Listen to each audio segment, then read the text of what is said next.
Scent of the day, Valentino, Born in Roma, EDP.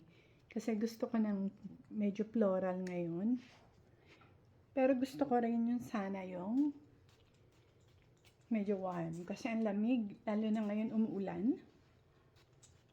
Yan.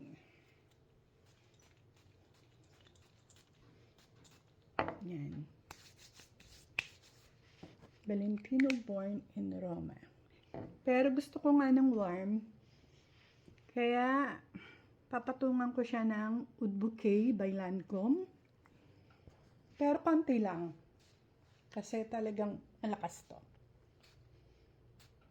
Yan.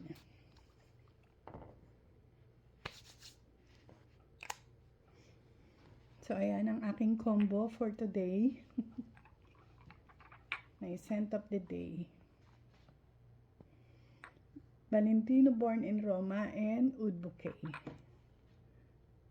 So, ayan siya.